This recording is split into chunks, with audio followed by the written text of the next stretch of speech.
Dutch the Damon, and you now watching Damon Time with Dutch. On today's episode of Prison Stories Uncut, we over East Baltimore in them real trenches with it, man. But before I hop off in the storytelling mode, I want to send a big shout out to the brother Boss Dog 50. This brother sent his hard-earned money in and blessed the channel through Cash App. Can't appreciate you enough, brother Boss Dog 50. This brother don't just watch, he support the channel. You could be anywhere in the world, but you here with me, champ. Just stay locked in, I got us. Now that we got that out the way, let's get it. Both of the twins stood in the mirror, ass naked, pinning their hair up and matching buns. Jamaica had a red welt around her neck from getting her chain snatched, so she had to apply some foundation to cover up the bruises. So once they finished with their hair and makeup, pressed for time, they quickly got dressed. Matching black two-piece G-string lingerie, matching black stilettos with matching long black trench coats. Knowing they was looking fucking good, they took one last look in the mirror and admired how beautiful they both were. Then like a thief in the night, they was out the door. But anyway, now traffic be a little hectic in Baltimore City on a Friday night downtown, especially Baltimore Street. But they managed to make it down Norman James on time. When they pull up, it's lit beyond belief.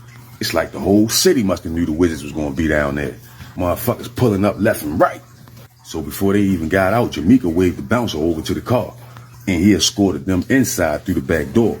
When they get in the dressing room, the owner of the club is back there prep talking some of the girls, and he had put a list on the wall in the dressing room of the girls that was picked to dance for the Wizards, top of the line, because the Wizards had rented out the whole left side of the club. They had their security in there. The right side of the club was open to the public. So if you wasn't on that list on the wall, you had to dance on the right side. Basically, you wasn't going to be getting none of that Wizard money. But anyway, both of the twins was on the list under their stage name, Double Trouble. But they been knew they was on the list because Jamaica was fucking the owner on the low. So the twins take off their trench coats and hang them up. Cake for days. The other bitches looking jealous as a motherfucker because there really was no competition. They couldn't compete. And a few of them girls didn't like Jamaica and Kamika on some hating shit because the twins usually only worked in Norman James 2 days out the week. But Jamaica was a regular and foxy lady. Kamika had just started down there. But anyway, meanwhile, out on the floor, the club going up. Mikey, friend from work, is having his birthday bash on the right side of the club. And they turning the fuck up. Because what ended up happening is all the people that came to be amongst the Wizards had the party on the right side of the club because they had their security over there.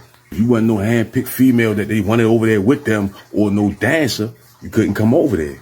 So that made Mikey homeboy birthday bash off the chain on the right side. But you know the right side got the pool table and all that over there. They had bitches in there ass naked playing pool. What a sight to see.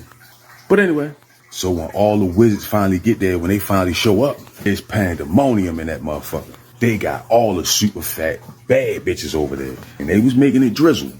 But when that DJ got on a microphone and announced Double Trouble to come to the stage, Kamika and Jamaica come from out the back dressing room jiggling. They was playing that R. Kelly joint. The rodeo show. The twins was breathtaking. As soon as they came out, the club exploded. So much so, they grabbed the attention of everybody on the right side of the club at the birthday bash. DJ on the microphone, Double Trouble, baddest bitches in Baltimore, Double Trouble.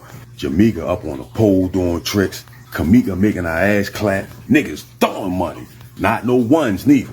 No bullshit. When them twins came out, the whole left side of the club where the Wizards had in isolation, that whole left side, the floor was covered in 10s and 20s. I'm talking about covered, where you couldn't even see the floor.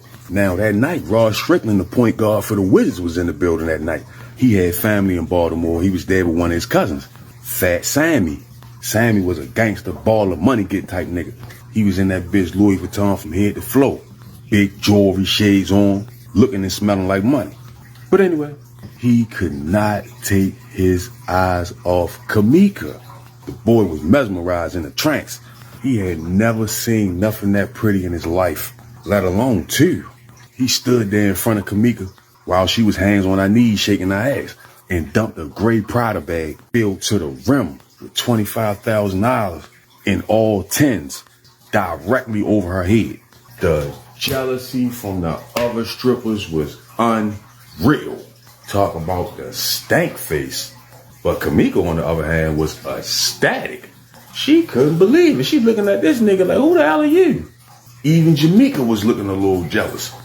But just briefly, because money was constantly being thrown. But anyway, just making it down Norman James, Odell making his way through the crowd. He came to meet up with Mikey.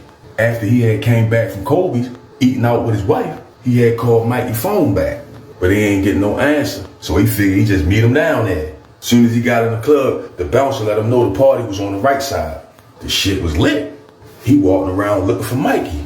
That's when he spots Mikey homeboy, the guy whose birthday bash it is. Odell had met him one time. They all had got together to play basketball up on Collison Square, Patterson Park and Preston Street. So he was a little familiar with him. So when he walked up, he wished him happy birthday, told him he was going to buy him a drink, and asked him, had he seen Mikey yet? So the birthday boy like, nah, I've been looking for him myself. He should have been here by now. So Odell looking at him like, for real? Thought that nigga would have been here by now. It's ass everywhere. It ain't take Odell long to forget about Mikey and start focusing on the matter at hand. He had a girl, but her ass wasn't there. So when he go over to the bar, he tell the bartender, give him 2 double shots of Hennessy, or $75 worth of ones. So while she making the drinks, she topless, G-string on, bad. She put the drinks on the counter, hand him the 75 ones.